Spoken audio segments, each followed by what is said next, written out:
Jean Piaget y los acontecimientos de su vida que marcaron su obra. Nació el 9 de agosto de 1896 en Neuchâtel, Suiza.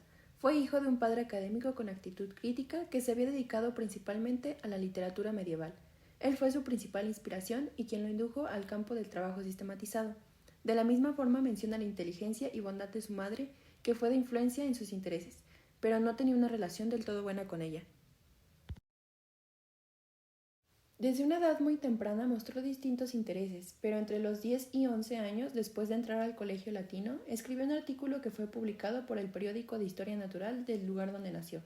A partir de ahí, conoció al director del Museo de Historia Natural, Paul Godet, con el que durante 4 años adquirió conocimientos acerca de los moluscos y comenzó a realizar sus primeros artículos científicos con los que tiempo después comenzaría a ser conocido. Su padrino Samuel lo introdujo a la filosofía, hablándole del texto Evolución Creadora, de Bergson. A partir de ahí se interesó en el problema epistemológico y desarrolló el interés por el que en un futuro sería el trabajo de su vida, el explicar biológicamente el conocimiento. Tiempo después, dimensionó que el entendimiento de este problema necesitaba de la psicología. Su primer trabajo experimental fue en el laboratorio de Binet, en una escuela con niños parisinos con el propósito de estandarizar los textos de razonamiento de Burt. Para desarrollar este experimento, lo hizo a través de interrogatorios clínicos para descubrir acerca de los procesos de razonamiento, enfocándose en las causas de los fracasos de los niños. Sus observaciones descubren que la lógica no es innata y que se va desarrollando con las estructuras mentales. Se casó con Valentine Shareney, con quien tuvo 2 hijas y un hijo.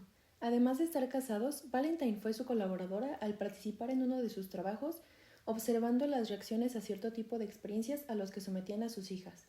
Este trabajo se basó en la génesis de las conductas inteligentes, de las ideas de constancia objetiva y de causalidad, así como de los principios simbólicos. Fue director del Instituto J. J. Rousseau, en el cual trabajó con los problemas de acción, manipulación de objetos, en la que los interrogatorios comportan únicamente una conducta de manipulación. Con ayuda de Seminska y Nelder comprendió que el niño es capaz de aprender una determinada operación si es capaz simultáneamente de coordinar operaciones modificadas de diferentes maneras bien determinadas. Estuvo a cargo del Workout International de Education, que ahora trabaja con la UNESCO, y contribuyó a mejorar los métodos pedagógicos y la adopción oficial de técnicas mejor adaptadas para el espíritu del niño. Trabajó en unas investigaciones con la finalidad de comprender mejor las relaciones entre la percepción y la inteligencia, y así comprobar las afirmaciones de la teoría de la Gestalt, apareciendo estas investigaciones en los Archives del Psychologie. Después de que Suiza entrara a la UNESCO, se volvió presidente de la Comisión Suiza de la UNESCO, siendo seleccionado por la misma como representante de la edición de un folleto, El derecho a la educación, tomando las funciones de subdirector general encargado del Departamento de Educación. En 1956, en la Facultad de Ciencias de Ginebra, fundó el Centro de Epistemología, trabajando con áreas tan distintas y uniendo constantemente el examen teórico al análisis experimental. Una de sus ideas más importantes fue que las operaciones intelectuales proceden en términos de estructuras de conjunto.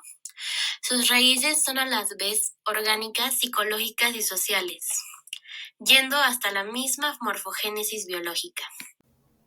Para la década de 1950, algo que mencionar es que Piaget estaba interesado en las relaciones entre las estructuras cognitivas y las estructuras orgánicas, ya que él hacía muchas reflexiones acerca de esto, pero en ese momento era demasiado pronto para pensar en correspondencias precisas entre las primeras y el desarrollo del sistema nervioso.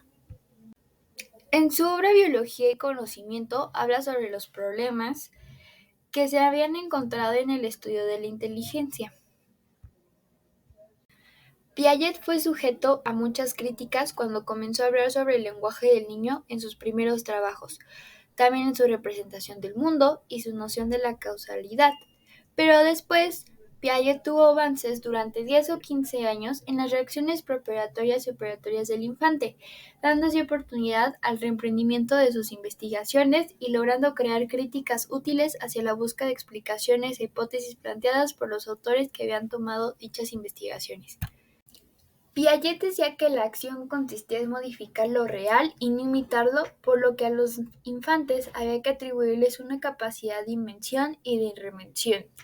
También decía que al tomarse en serio las operaciones y estructuras operatorias y cognitivas, hacían creer al sujeto que puede transformar lo real, mientras que solo creer en la primicia de imágenes podía conducir a un concepto solamente conservador acerca de lo que es la inteligencia y lo que significa el hombre. Piaget escribió un libro llamado Sabiduría e ilusiones de la filosofía, en el que intenta demostrar que el único conocimiento es aquel que se puede verificar. Un ejemplo de lo que menciona es la metafísica, en el que él explica que solo se llega a una sabiduría y a una creencia racional, pero que comparte secciones que van más allá del saber. Un dato importante es que Piaget tomaba en serio el papel de trabajar en equipo y en la interdisciplina, ya que cuando revisaban las tareas en común, en el cual participaban varios especialistas, podían intervenir y renovar el campo de estudio. La evolución misma de las representaciones que Piaget mencionaba, imaginadas en el niño, demostraron con gran evidencia que las imágenes no bastan por sí solas y solamente se procesan al subordinarse con las operaciones cognitivas. Piaget encontró una dependencia sistemática entre la memoria y los esquemas operatorios.